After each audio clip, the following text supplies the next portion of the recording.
Good afternoon, everyone. I'm so happy you could join us today for IP Day's Webinar Wednesday. I'm June Raw, the Director for Florida IP Day, and today we are bringing you part 2 of Plot the Course, Understanding Text Structures in Fiction.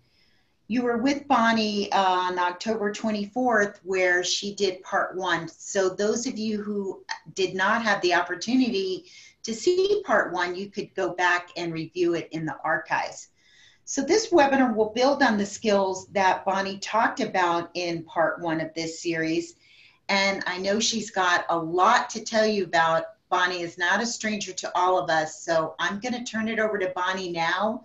And we're happy, Bonnie, that you could bring this wealth of information to us today. Thank you. Thank you, June, and welcome everybody. Hope everyone had a great Thanksgiving weekend and now back to work. Just a few things on housekeeping before we get started. You will notice that you have a Q&A option. So if you have a question or comment, or of course, if I ask a question and you're typing in, please do it there. You'll notice that all of you are muted, so you are only in listen-only mode. But the most important thing, I think, is the fact that the presentation is being recorded. So if there are some things that you'd like to look at, or some of the booklets, the materials that we're going to have today, please go out to the IP Day website. Everything will be there within 48 hours for your use. As June said, we did a part 1, but doesn't matter whether you attended part 1 or not, because here again, we've got different activities for today as we talk about fiction text. So our objectives today is we're going to talk a little bit about how instruction in text structure does help our students to comprehend written text, and some strategies that are most effective for our students to really understand fiction, or sometimes we call it narrative text. And last but not least, a lot of resources for the classroom. You do have a workbook guide that you'll be able to download. We're going to reference that throughout today's workshop. So you may feel like we're back and forthing a lot, but I want to be able to show you some things. Just one other comment, in the workbook on page 1, there are guiding questions. IP Day wants to make sure that if this is a workshop or a short session that you'd like to share with your staff or your fellow teachers, that you have some guiding questions to work you through the process. So note that those are on page 1 of your workbook. We're going to use a lot of them, of course, today as we go through the workshop. But before we get started, I have a question for you. I want you to think back to stories, and what's the first story that you ever remember being told to you or read to you? And if you will for me, just go ahead and type the name of that particular story in your Q&A box so that we can share a little bit of what was the first story that you remember.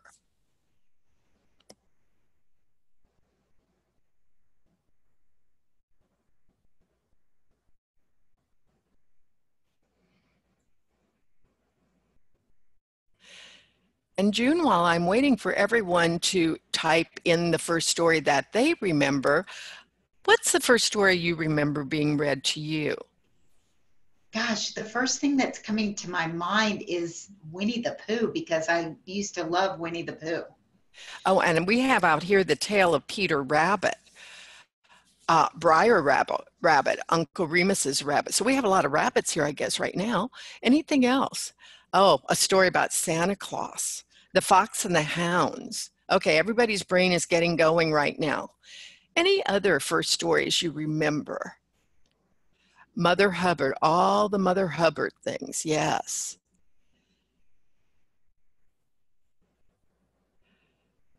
Anyone else? What else do you remember? Well, you know, when we have those first stories read to us, it really is an important part of learning more and more about short stories or fiction, because we know that young children are able to understand simple stories before they even enter school.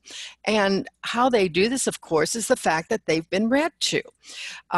TVs, though, also, and movies provide them that. So these types of activities lead many of our students into better comprehension of those different types of fiction or narrative text.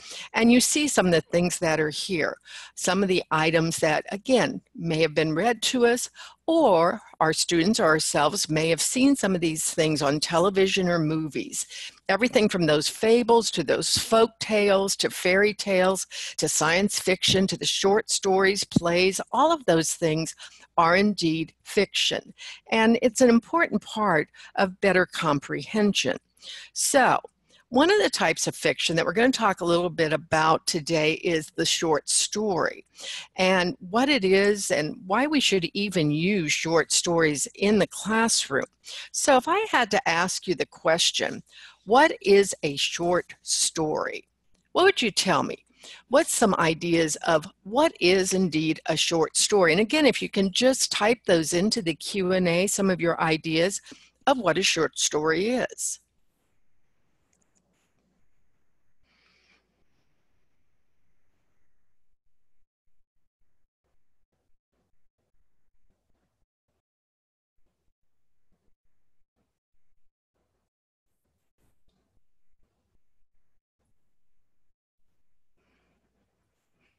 While everybody's thinking of what a short story is, I also had another one that got keyboarded in for me, and that is the story of Pinocchio. Definitely a short story. Okay, come on, guys. I know that you've taught short stories before, so what is it? Oh, a written piece that conveys a narrative, but it's shorter than a novel. Great definition. Somebody else, what is a short story?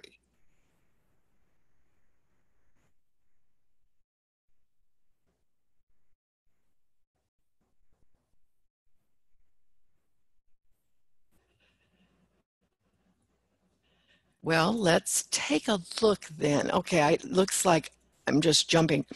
A newspaper article can have a short story, a narrative story that can be read in a relatively short period of time. And some great ideas there, because indeed, we are looking at the fact that a short story can be usually read in one sitting and generally contains about 500 to 15,000 words, so relatively short. Has definitely a limited set of characters, usually a single setting and a simple plot, as opposed to, of course, the novel. And oftentimes it involves this chronology or sequence of events or a cause and effect. So in a short story, there is the fact that events are somehow connected with each other or they result one from another. And when we start thinking of short stories, we talk about how it leaves an impression on the reader. But let's talk a little bit further and say, why in the world then should I teach short stories in my classroom? Well, the nice thing about a short story is that it allows our students to glimpse that whole narrative. If we just take bits and pieces out of a novel, very difficult for them to get that whole structure. So it's a great way to teach those skills. It also, because it's shorter, allows for rereading. And we've talked in previous webinars and workshops that close reading is such an important skill to teach our students. But we can't have them reread these huge, lengthy types of text. So a short story allows that. Also allows for pairing text where we can teach compare contrast, as well as providing different ways to introduce challenging text. It's much easier, as we all know, to read narratives than nonfiction. But the other thing is short stories allow our students to start to learn better how to make inferences, to identify the main idea, to predict events, and oftentimes we have more contemporary language that our students better understand. But the other thing I like about short stories is the dialogue that comes in. So the students learn how to read dialogue within systems. And oftentimes for our students, they find that short stories are so much more interesting than something longer. But there's another reason we need to teach short stories. Hopefully it's not our first one. And that is those skills that we teach for a short story lesson are assessed both on the TABE 11-12 and the GED. So some really good reasons for teaching. Let's take just a few moments to take a look at the TABE 11 and 12 reading skills in the area of craft and structure. We talked about craft and structure at the last webinar that I did with you on nonfiction text, and we talked about what percentage of questions deal with craft and structure. And when you start looking at levels E to A, look, 32, 42, 38, 42% of the questions in the reading level of the TABE 11-12 are on craft and structure. So we can see from this that those are the types of skills that are indeed assessed, and we need to teach that through both fiction and nonfiction. But there again, when I look at some of these levels and what they're talking about, just take a look at a couple of the objectives for level M. Can students talk about the overall structure of events, concepts in a text, or versus two or more? Can they describe how a narrator's or speaker's point of view influences how events are described? Again, if I look at the higher levels, the levels D and A, we're talking about an author organizes a text. Can students analyze a point of view? Can students determine that author's point of view? And can they compare different points of view? Lots of things that we can teach effectively through narrative text or the short story. But here again, if I look at questions from the TABE 11 and 12, take a look at what it says. Which of these best states the author's opinion? Which sentence best expresses the author's attitude? How does the author advance his or her point of view? All kinds of skills, again, that deal with the structure of fiction and nonfiction. But it's not just the TABE 11 and 12 that assesses those skills. This comes from the GED Item Sampler. And what it's asking students to do is to read an excerpt from a novel from long ago called Anne of Green Gables. And then it asks that different questions. One is why Anne asked Marilla to call her Cordelia. There's another question about this that has students predict what type of character one is. So here again, all kinds of skills that our students need to have for these two assessment tools. But what do we teach then? And how do we teach it? When we're looking at narrative or fictional text, we're looking at different elements: character, plot, point of view, setting, style, and theme. All four of those big ideas really click into four different areas. One is the author. What point of view does the author take? What is the style or tone that the author does? Character analysis. Who are those characters? Can your students determine, are they protagonist? Are they antagonist? Are they dynamic? Are they flat, kind of single system types of folks? Plot elements. Can they understand where the problem comes, where the climax comes, where are the subplots? And then the setting. Is it a historical setting? Is it today? Is there an influence of setting on events and characters? When I think of some of the short stories that are out there, like Call of the Wild, let's face it, the setting had a lot of influence on those characters. So these are the things our students need to know. And it's not just about definitions. They need to apply the information that they find here into their real world reading, as well as the reading they have to do for these assessments. So how do we get started in teaching these kinds of skills in our adult education classroom?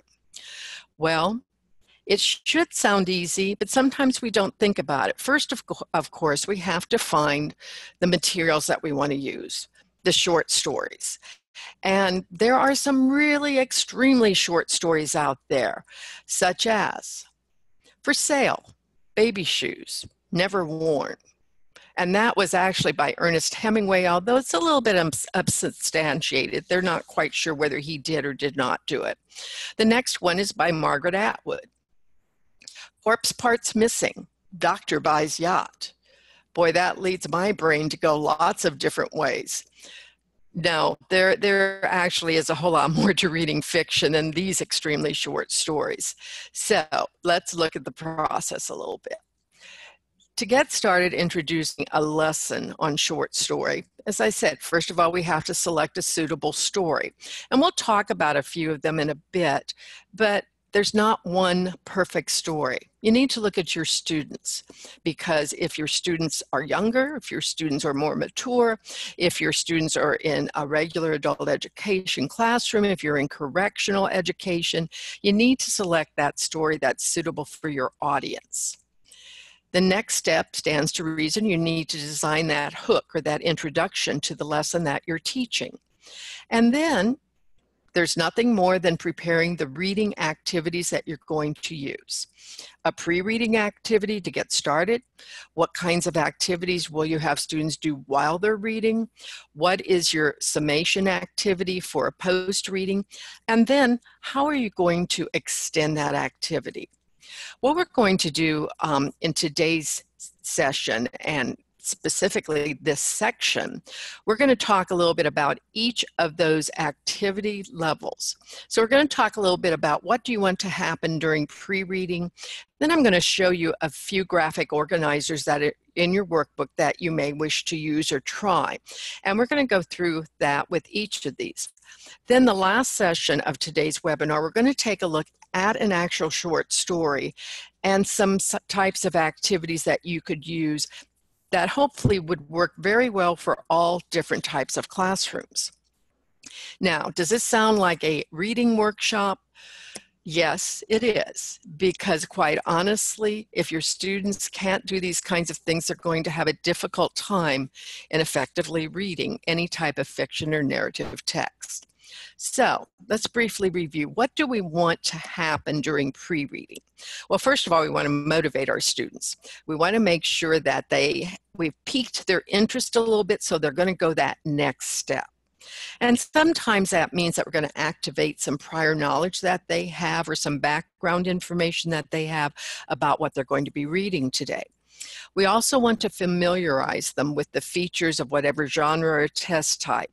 I'm going to do a little bit of something different for narrative versus a short story. And if I'm doing a short story or some type of an article of that nature, I want them to make predictions based on the title. What do they think is going to happen?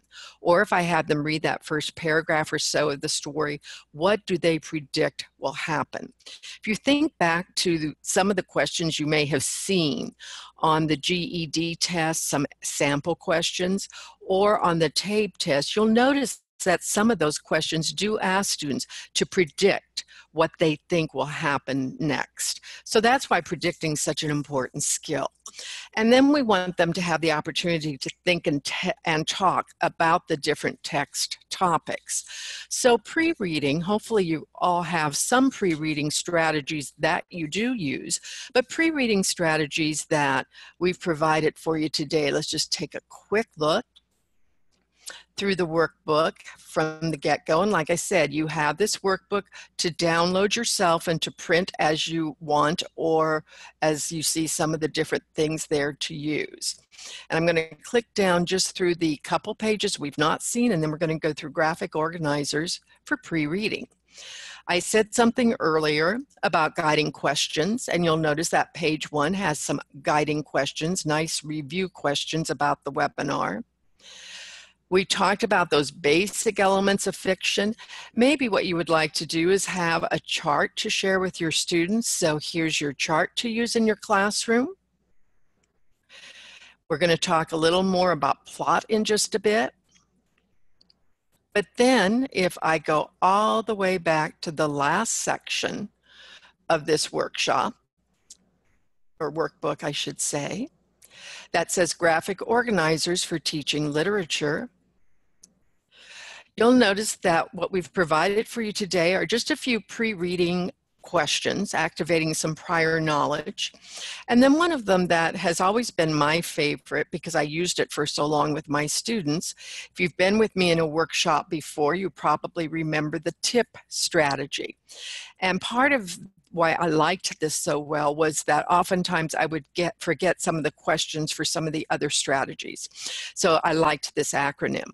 And so if I'm using TIP with my students, I have them read the title, have them skim through the introduction of the first paragraph, take a look at how many paragraphs they're going to read and then skim the first line. Take a look if there's diagrams or different pictures or fonts, and come up with one question.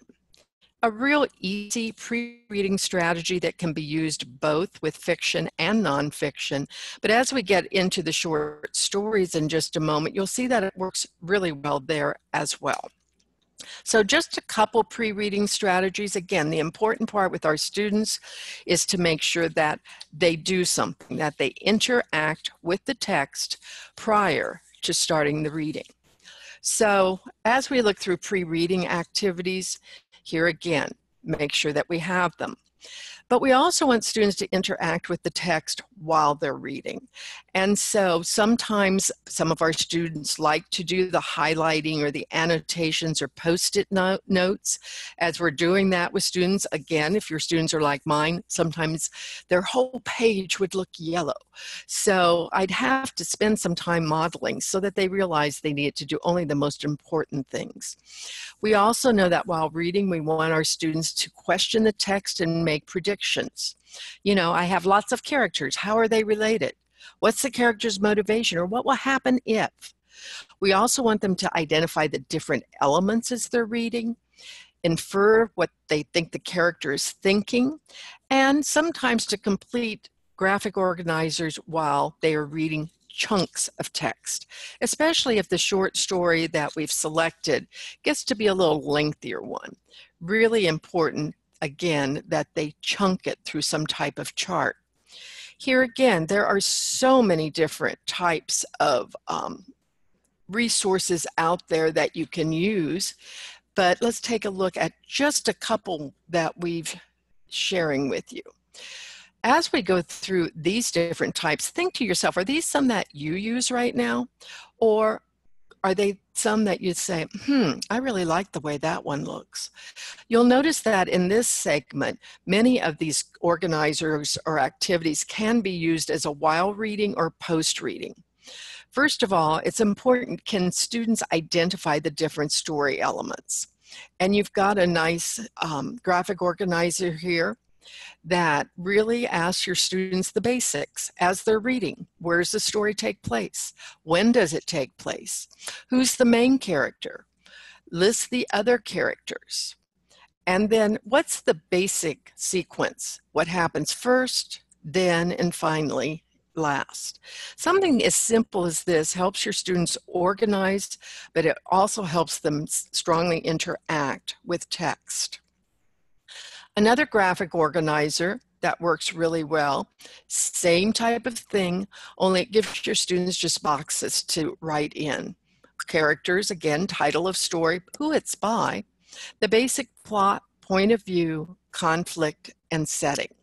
You'll notice that so many of these can be used at all readability levels, so don't wait until your students get in the upper levels of the TABE tester or getting ready for GED prep. Rather, make sure that they're able to do these at an ongoing basis. If we're teaching basically about characters, we can do that lovely chart called Somebody Wanted But So. It's better known as SWBS. And one of the things that we've shared here is just a sample on good old Cinderella. If I've read the book Cinderella, my character is Cinderella. She wanted to go to the ball, but her evil stepmother wouldn't let her go. So her fairy godmother sent her to the ball where she met the prince. And I can take this all the way through with just an initial one, or I can build it to have some chronological order.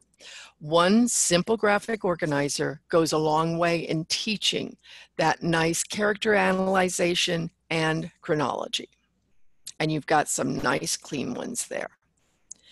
Another one is a story map with problem solution. Again, much narrative text does base itself on cause and effect or problem and solution. And this should be, again, a fairly easy one, but it gets in students' minds to look for the characters, to look for the setting, to look for the problem, the events that solved the problem, and what the solution finally was. A nice, easy graphic organizer, again, to use in the classroom. This from a website that I just recently went to, a lady who calls herself This Reading Mama, and she does a great blog for us. Here again, we can look at text structure, initial setup, and then the big event. Really getting our students into looking at a story, and this may be a great one to use if you're chunking the text. You have them read the beginning, you set it up. You have them read the middle, again, that's your complications or your crisis, and then finally you have them read the ending. And you've got, again, a nice clean chart to use in your classroom. So those are a few possible graphic organizers to teach that during reading or interacting with text. Because what we want students to do while they're reading is, can they remember what they read? Are they understanding what they read as they go through? Are they applying what they're learning? Can they compare and interpret ideas about those characters? Can they evaluate, and can they create something new? Now that sounds like a lot of things that can happen after students have read a narrative text. So what you're going to want to do is take a look at and say, what are the things that I want my students to do with the text after they're done reading? Am I more into, because they're at a lower readability level, wanting them to at least remember and understand? Or if they're at that higher level, getting ready for the higher level TABE test or the GED, I want them to be able to analyze, evaluate. And do I want to then head into some creation as well? Because we know that what we want our students to be able to do after they read anything is we want them to have some analysis of the text. We keep hearing our students need to analyze better. So what are some things we can do? We can have them sequence. We can have them dig deeper into plot structure.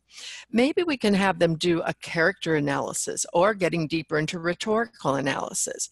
And we could even have them write a short story review. All great after reading activities. So let's take a look again. Remember that all of the activities, all the graphic organizers that we saw for during reading can also be used for after reading. However, we can also do things which analyze or summarize. I love GIST because, again, we all know that term, just get the general idea, but it's really generating interactions between schemata and text, a mouthful. But here again, what we want students to be able to do is to answer the questions of who, what, when, where, why, how, and then write one sentence that summarizes, getting that main idea of what they've read. Or maybe I want to do something short, sweet, and simple. Just putting the information on a 4x6 index card, those few questions, and asking the 5 W's, or asking students to order the events. Or maybe I want them to dig deeper into the character and list 5 words that describe a certain character in the text. All things that work well at all levels. Maybe I start doing story summaries by paragraph frames. Now this is really good when you've got students who their reading and writing skills aren't quite at a top level, but maybe you're looking at students who are at an ABE level 2, 3, where here again, you're giving them the frames to get started summarizing what they've read about. As I look at some of the reading passages, even for the lowest level, or I should say the TABE E level, this is something that you could do as well. Then we always have that lovely thing called plots. And the rising action, the climax, and the falling action, really important for students to be able to do. Just easier to do if they have a graphic organizer to complete. And so you have in your workbook a few of those. Just remember, as you're teaching short stories, and you're looking at the climax doesn't always appear right in the middle. Sometimes our students get in the habit of saying, oh my goodness, what happened in the middle? No, climaxes can occur basically any place from the middle on down. So just some general ideas. The other thing that sometimes works very well with short stories is, and we'll show you how it works in just a moment, is even a casting sheet. Can your students determine who the character is, what traits that character has, and if they had to cast that character, which movie star, which actor, actress would they choose to play that character on the big screen? An interesting route that gets in their minds, again, how to better look at it. And then sometimes just good old Post-it notes, some ideas for how to use that after they are done reading and you want students to put it together. So here again, you've got lots of different resources. Hopefully, a few of them are brand new to you that you had not seen before, and you can put with your best ideas that you've been using in the classroom. So pre, during, and post-reading activities, all extremely important for teaching it.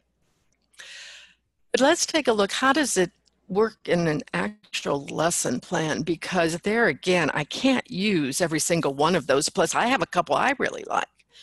Well, you don't have to. I always look at it like a menu of services, where I have to look at the narrative or short story that I'm going to use. I have to look at all the different types of resources I've used in the past, and I pick and choose to make sure that it works with that particular lesson plan that I'm creating. Today I'm going to put it together with you and show you a sample lesson plan that's developed for a short story called Broken Promises. The website StoryBytes is very interesting. It is being kept up, but nothing new has been added. But I loved it because it had very short stories, basically from 28 to 56 words all the way up. But all of them were written by folks like you and me, added to this website, and they really focused on things that made a whole lot of sense because they were personal. So today, we're going to take a look at the story, Broken Promises. And hooking's really always the most important thing to create that successful lesson. Now, Broken Promises, just briefly, is a story about a man who's always wanted a boat, and his wife, who purchases one for him while they're out shopping, even though they're both concerned that they can't afford it. In fact, this man, sometimes I refer to as the grumpy old man, and his wife was always that, oh, life will be good. Well, the story shares with us that the owner of the outdoor shop and his son have recently lost their father/grandfather.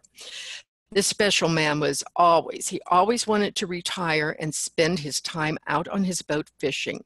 He always talked about wanting to retire. However, this special man, this grandfather, passed away, and he was never able to complete his dream. So, making it personal, we can really ask students if they've ever put off something that they wanted to do, and did they regret it, and why? Because many of us have had that. In fact, I would agree that all of us have had a situation where we put off something that we really wanted to do or have. And so we get that hook in with the premise of the story in mind, making it personal for students by having them share that time when they also put off something. And that is setting the stage for the story. Well, for this particular lesson, I'm going to do a short pre-reading activity of asking my students to scan the story quickly and determine which point of view is being utilized. That way, my students will take a very quick look and see, is it a first person? The character in the story tells about the story. Is it a second person where it's from the perspective of you? Or is it a third person told by somebody who's watching from the outside? By finding which point of view, I know my students also have done that brief scanning and have set the stage for themselves. But there's more to it. I want a while reading activity. So I'm going to give my students the Post-it notes, and I'm going to have them take their first read, and I'm going to have them locate the evidence for each of the following elements that is in play in the text. So I'm going to have them find evidence of who the protagonist is, who the antagonist is, where the problem is, where's the climax, and where's the theme. Knowing that sometimes the theme isn't right there. But there is a strong theme to this story. So using their Post-it notes, they'll read and they'll post. The other thing that I want them to do is to make a few inferences about the character. Have them identify just one of the characters. Tell me a little bit about the facts, what the character says, what the character does, and if they get a feeling for the thoughts and feelings. As I told you, the husband in this one, we know he's grumpy.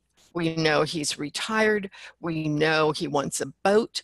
What the character says is he can't afford it, etc. The character's actions, he walks away from his wife, you know, all of those things.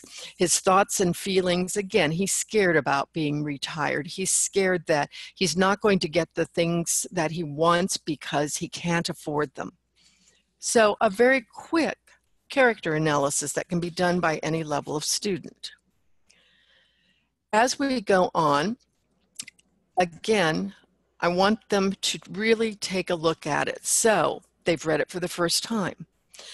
Then I'm going to put my students together in small groups, and I'm going to tell them that they're the directors of a television special to be based on the story Broken Promises, and it's their job to cast each of the characters. So I want them to work together with their directorial staff, identify each of the major and minor characters, put the traits there, and decide who would be the best actor or actress to play each part. Now this one I've used numerous times in workshops, and it's been so much fun to see who people have casted. And oftentimes it depends upon whether those folks that I'm working with are baby boomers or they're millennials or they're Gen Xers, because we cast who we know. So as I've said, I've told you that the husband is a grumpy gentleman who, you know, basically poo-poos his wife. Thinking about that, who would you cast as the husband if I were to ask you right now? And if you can just go ahead and put in the answer box, who do you think would be a good role model for a retired, grumpy man who just is a little bit fearful of the future? Can you think of anybody that you think would fill that role? And if you do, click in the question and answer box, because I've talked too much and I need to see what you're thinking.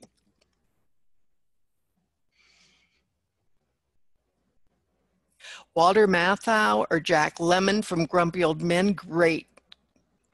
They definitely would fit that role. Anybody else?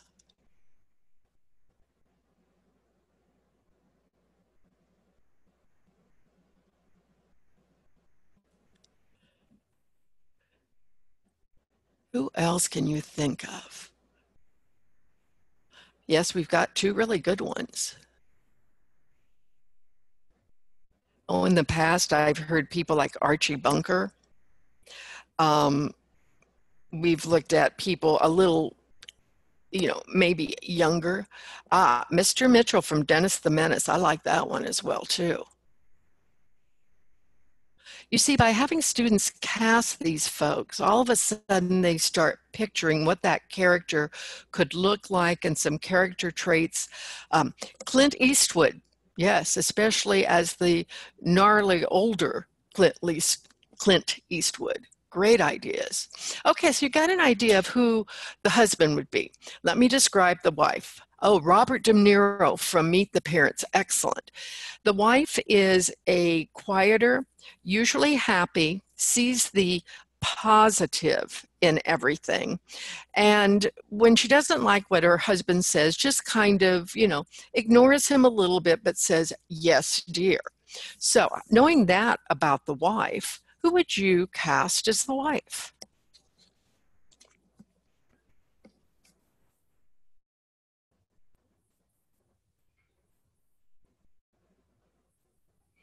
Edith Bunker. Mm-hmm. Sally Fields. Yes, I've had Sally Fields mentioned as well.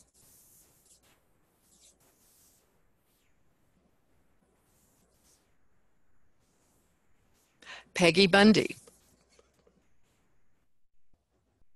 Always interesting, and so much of the time we do put the actors or actresses in their roles rather than sometimes always saying their names, and you'll get the same thing from your students.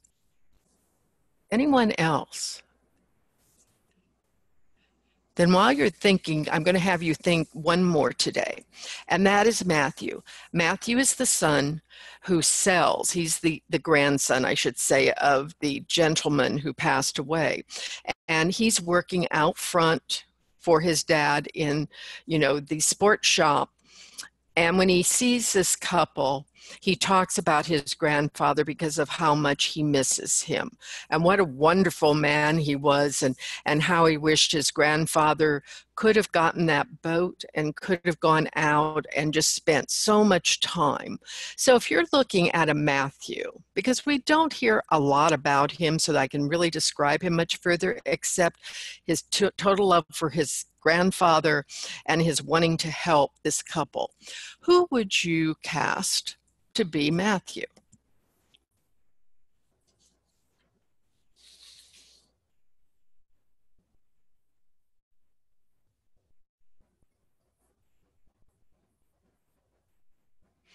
Tom Holland. And thank you for putting Spider-Man there, because I guarantee you'll have some that come up to you and you'll say, who is that? So thank you for putting that disclaimer. I know who you're talking about.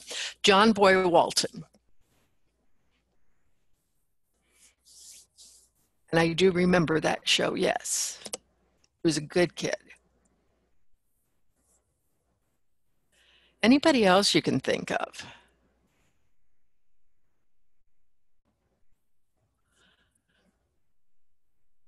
I promise your students will have lots of ideas for you.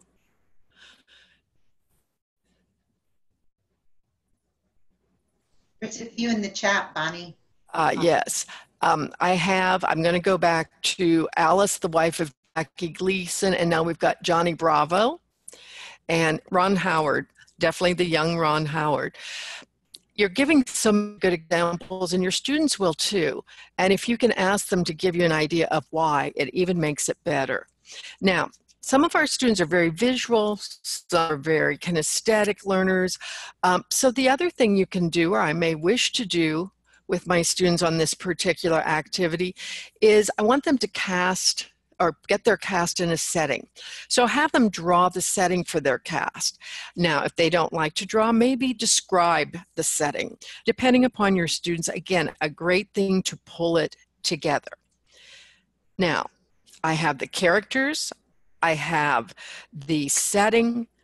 The last thing that's important, and I think this is the hardest for students to really do, and that is determining the theme. There's so many different ones out there. There's, love, death, good versus evil, survival, courage, prejudice, innocence and guilt, power and corruption, the individual versus society. There's just so many. And so the last thing I want them to do is to review that story and take a quick look at what the title tells them, Broken Promises, and are there some allusions made throughout the story so that you understand the story's message or main point. I guarantee many of my students, when I would do this, if I didn't set it up well, would say, well, the theme of the story is the wife doesn't do what the husband wants. And you kind of go, okay, I didn't do a good job, because when I talk about broken promises, it wasn't that the wife broke her promise, but it does talk about the fact that the grandfather always promised to retire and go fishing and never did. So a whole different type of theme. And then last but not least, again, I want them to complete that sequence of events. And for my higher level students, I want them to write a short paragraph that summarizes the story and incorporates the underlying theme. So this particular lesson plan, definitely I'm not going to do in one day, but I've covered all kinds of reading strategies as well as clicking into characters, plot, setting, theme, and then again talking about how the story builds through that plot process. All of those things, one lesson. So I've used broken promises with my students. However, there are a lot of great short stories that you can use in the classroom. So to help us all out, what I want you to do is think about what's your favorite story that you've used in a lesson plan with your students. And if you will, please again for me, type in the name of that story that you've used in the Q&A box for me.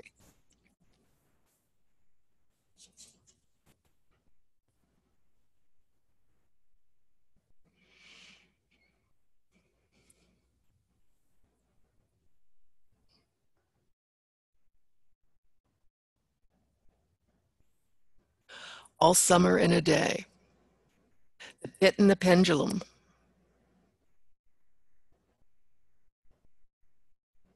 Two Good Choices. Very different though.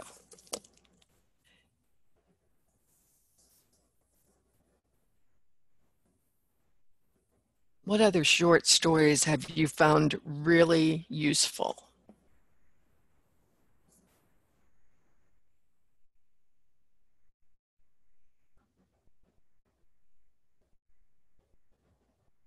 The Lottery. Ah, Love Song, yes, of J. Alfred Prufrock, poem in narrative form. And that one's really neat too. Same one with The Lottery. Good stories, good narrative prose. Avi, the Fighting Ground. I don't know that one. Is it Avi or Avi? I have to look that one up. So you stumped me on that one.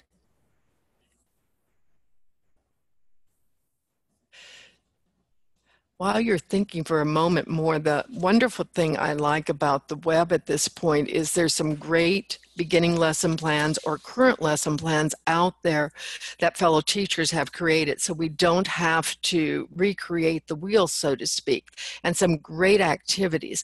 The necklace, another one, yes, I've used that one as well. Some great ideas. And with our adult students, since many of us teach in that multi-level classroom, we want a short story that can appeal to different levels and then just differentiate a little bit the activities that we're having them do or putting them in groups. Gosh, as I look at some of these titles, it would be nice, June, if some of these folks would share some of their lessons with us so that we could incorporate more of them into Florida IP Day, because that is something that folks really like. I've put just a few together here that I wasn't sure whether anybody had done or used, because the ones that you've listed for me were excellent. There's one called The Bet, which is Chekhov, and it's a really good choice for corrections for all of us, but sometimes with correctional facilities, we need a little different look. And so that's a really good one. And I got that from a good friend of mine in Maryland, who she has used that particular one as she teaches in corrections, has found it very useful. A Haunted House by Virginia Woolf, Monkey's Paw by Jacobs, The Remarkable Rocket by Wild. There's also an audio one there. So you have these URLs, and what I love about it is when you go out to the web, it's a very, like you can see with Chekhov's The Bet, very easy to just print and use with your students, and then all you have to do is click in a few of the activities and off you go. The Door in the Wall, again, another one by Aunt D'Angeli, really good. So just a few you may want to look at, and most of these, when you go out to the web, you're going to find lesson plans that go along with them.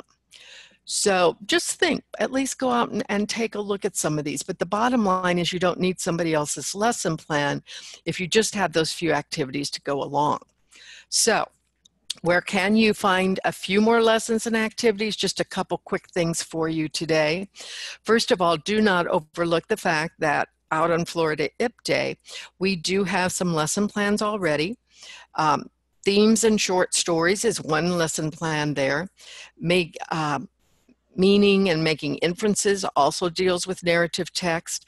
And don't forget that sometimes interpreting photographs, some of the photographs, the cartoons, the comics, etc., also can be very good. We also have a video, a grab and go called Story Impressions, a great strategy. And as we go forward, we're going to continue to build on fiction and nonfiction text with things like main ideas and details. They'll have a webinar that's upcoming in January. We're going to do a webinar on author's purpose, and we're also going to do a webinar on figurative language.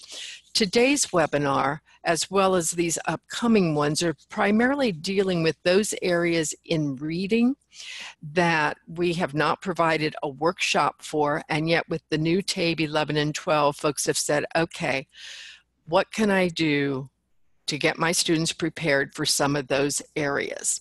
So today, hopefully what you take away from us is not only a few new graphic organizers, but also just a few new ideas, either from today's workshop in the booklet or from your fellow folks. And so before I leave you and turn it back to June, just a couple other quick things. Sometimes it's nice to have your students write their own short stories. And so in your workbook today, we've included a few story starters. If I have a student who's just beginning writing, maybe they write a short paragraph story.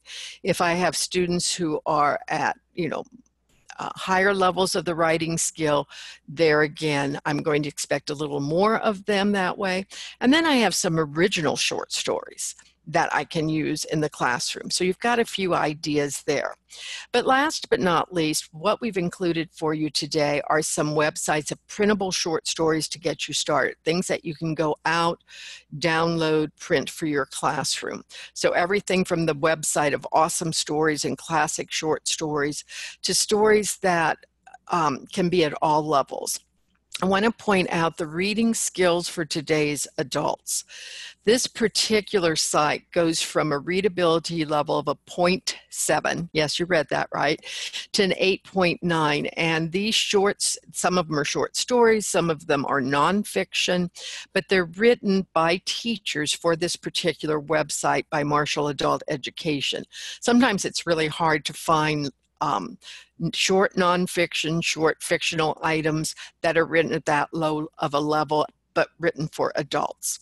The other thing you have here are some already prepared lesson plans, already prepared workshops, and if you've not been through things like Read, Write, Think and e-reading, please visit those sites. They are absolutely marvelous. So today, just kind of clicking through, we've gone through some fiction. We've gone through different types of strategies, etc. And before I turn over to June, I'm just going to ask any questions or comments. Check the chat, Bonnie. Okay, how do I get all of these resources? If you will go to the IPDAY website, under the webinars, you will see that these resources are there for you to download, and you can review the webinar. The recorded webinar will be there within 48 hours.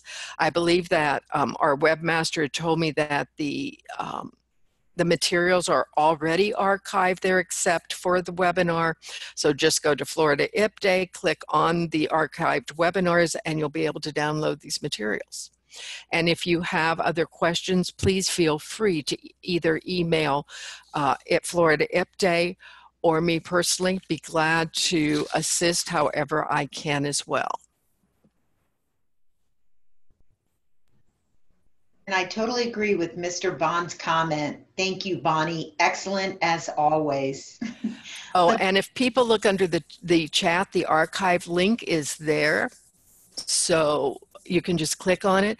And yes, thank you. I appreciate anything we can ever do. Just let us know. So June, I think you have one more thing before we say farewell to our folks today.